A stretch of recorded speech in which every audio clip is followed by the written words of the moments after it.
ఇది 60వ దావీదు కీర్తన. ఇది యాక్చువల్గా దావీదు రచించినది. ఇది దావీదు రచించిన కీర్తన. ఇక్కడ షూషాన్ ఎదూత్ ఒక మిక్తం కీర్తన. షూషాన్ ఎదూత్ అంటే ఒక అది ఇదంతా మోస్ట్ ఆఫ్ ద ఇక్కడ 60వ దావీదు కీర్తనలో పైన రాసిందంతా most of the things are in Hebrew అనమాట. హీబ్రూలో ఏంటంటే షూషాన్ ఎదూత్ అంటే a lily of testimony. Lily అంటే ఒక లైక్ ఇట్స్ ఒక పవిత్రంగా మనం చూసుకుంటాం. ఆ ఒక పవిత్రమైన టెస్టిమోనీ. అండ్ దీన్ని ఒక మిక్తం గీతం అంటారు. అంటే ఒక ఉపదేశాత్మక సామ్స్ మిక్తమ్. సో వినిపించలేదా? మిక్తమ్. మిక్తమ్ అంటే ఇది ఒక ఉపదేశాత్మక గీతం. ఇది దావీదు మహారాజు మనకి అంటే ఫ్యూచర్ జనరేషన్స్ కానీ అప్పుడున్న జనులకు కానీ వాళ్ళకి ఒక ఉపదేశంలాగా ఇవ్వటానికి రచించినది కీర్తన. ఇది ఆ షూషాన్ ఎందుకంటే అది ఒక ఏదైనా ఇన్స్ట్రుమెంట్ కానీ ట్యూన్ కానీ అయి ఉండొచ్చు అనుకుంటున్నారు. అప్పుడు దాని మీద మనం రచించిన గీతం అన్నట్టు చెప్తా ఉన్నారు. ఇక్కడ ఫస్ట్లో రాసింది ఏంటంటే దావీదు అహర్నహారాయి మీలతోనూ అరమోజాయిలతోనూ యుద్ధము చేయగా యావోబు ఉప్పు పల్లంలో 12,000 మంది ఎదోమీలను చంపి తిరిగి వచ్చినప్పుడు అతడు ఉపదేశంనకు రచించినది. యాక్చువల్గా ఏంటంటే ఇది కొంచెం జాగ్రఫికల్గా కూడా మనం చూసుకున్నట్టయితే ఇజ్రాయెల్ పైన ఆల్మోస్ట్ నార్త్ సైడ్ ఉండేది ఈ మన ఆరామ్ అనమాట. ఆరామ్ అంటే ఇప్పుడున్న ప్రజెంట్ సినారియోలో అది సిరియా దేశం అనమాట. ఆ ఆరాము చాలా బార్డర్స్ కలిగి ఉన్నదనమాట. యాక్చువల్గా ఆరాము యూఫ్రటీస్, టైగ్రీస్ రివర్స్ మధ్య ఉన్నది. అంటే లైక్ మనకి Indus valley civilisation Indus river పక్కన ఎలా ఉందో అలా ఒక సివిలైజేషన్ అక్కడ అప్పుడు ఎప్పటి నుంచో బాబిలోనియన్ సివిలైజేషన్ అవన్నీ అక్కడ ఫస్ట్ నుంచి ఉన్నాయన్నమాట. అక్కడ మంచి అంటే ఒక సివిలైజేషన్ ఉన్నప్పుడు ఒక రాజులు ఇలా అంతా ఉండేవాళ్ళు. ఆ టైంలో మనకి దావీదు పై వైరుకి ఫస్ట్ న్యాయాధిపతులు యెహోషువ కాలం నుంచే మనం కొంచెం ఇజ్రాయేలీలు కొంచెం ల్యాండ్ ఎక్వైర్ చేస్తూ ఉన్నారు. ఆ టైంలో యెహోషువ కాలంలో ఒక 10% ఎక్వైర్ చేస్తే ఆ తర్వాత మిగతా దాన్ని దావీదు దాన్ని కంటిన్యూ చేస్తూ ఉన్నాడు. సో ఇట్స్ ఏ లైక్ ఒక మనకు అది ఒక ప్రవచన ల్యాండ్ లాంటిది అనమాట. సో దాన్ని అలా ఎక్వైర్ చేస్తూ ఉన్న ప్రాసెస్లో తను పై భాగం వైపు కాన్సన్ట్రేట్ చేస్తూ ఉన్నారు. ఇదంతా నార్థన్ బెల్ట్లో ఉంటుంది ఈ ఆరాము, సిరియాను, మాసిదోనియా, మెస్పటోమియా.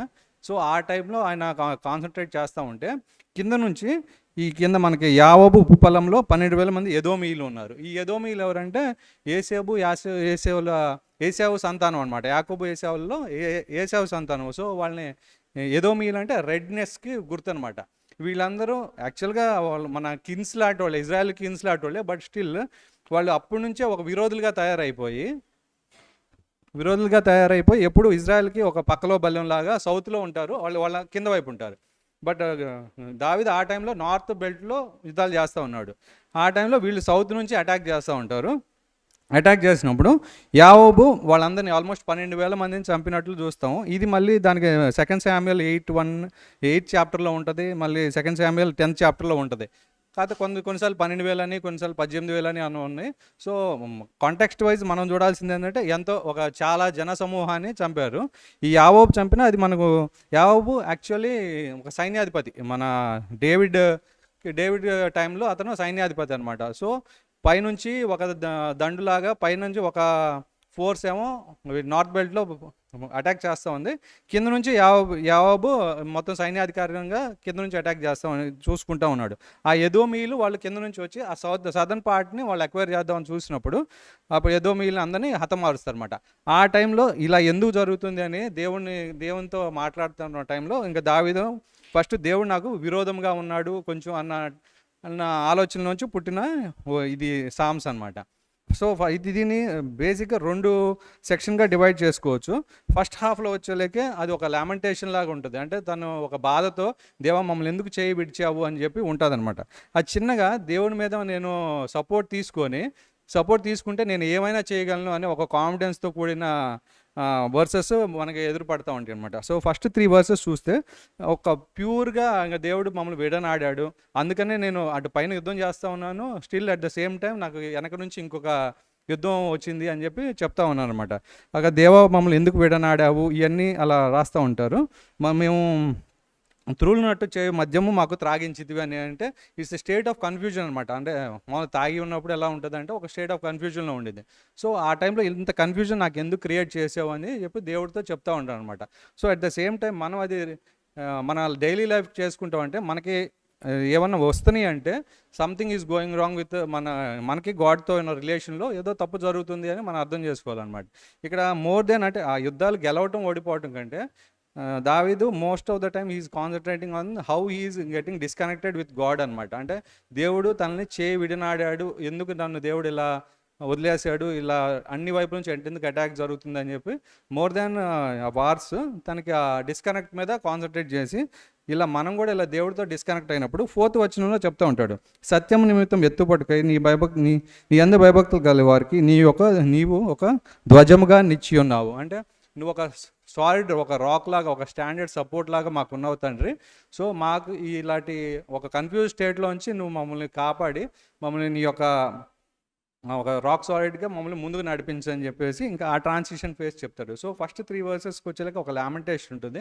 ఆ తర్వాత 4th వచ్చిన ఒక ట్రాన్సిషన్ ఫేస్లో ఇలా మాకు ధైర్యాన్ని ప్రసాదించుతండ్రి అని చెప్పి చేసుకొని ఆ కిందకు వచ్చేలాక ఇంకా నీ ప్రియులు విమోచించినట్లు నీ కుడిచే నన్ను నాకు ఉత్తరం ఏమో అని చెప్పి చెప్తా ఉంటాడట.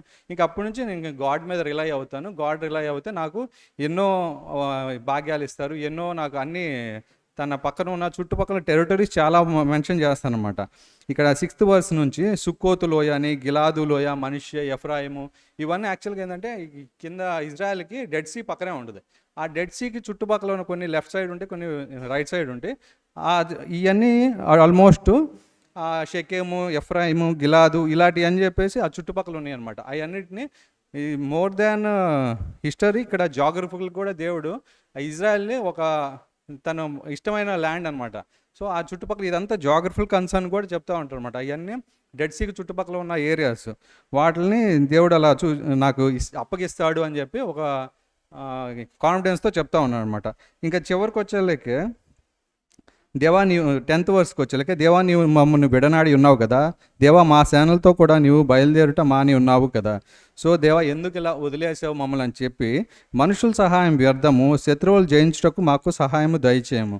So he is relying on God అనమాట. అంటే ఎంత పరిస్థితులు బాగాపోయినా దావీదులో ఉన్న మంచి గుణం ఏంటంటే కంపేర్ టు అంటే పెద్ద పెద్ద రాజ్యాలు కానీ ఇవన్నీ కట్టిన సాలొమోన్ కంటే ఇక్కడ మోస్ట్ ఆఫ్ ద టైమ్స్ దావీదు అయితే మాత్రం తప్పు చేసినా సరే ఎప్పుడు దేవుడి దగ్గరికి వచ్చి మళ్ళీ వెనక్కి రిపెంట్ అయినా వెనక్కి వచ్చి మళ్ళీ దేవుడిని చూస్తూ ఉంటాడు.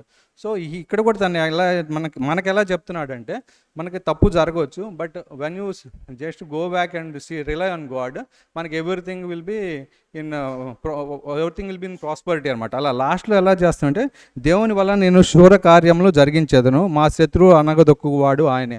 సో మన బలాన్ని నమ్ముకునే కంటే దేవుని వైపు తిరిగి దేవుని బలం మీద మనం రిలై అయ్యి దాన్ని ఒక సపోర్ట్గా తీసుకుంటే మనం అన్ని ఏదైనా జరిగించగలమని మనకు ఒక కాన్ఫిడెన్స్ని ఇస్తున్నారు అనమాట. Thank you.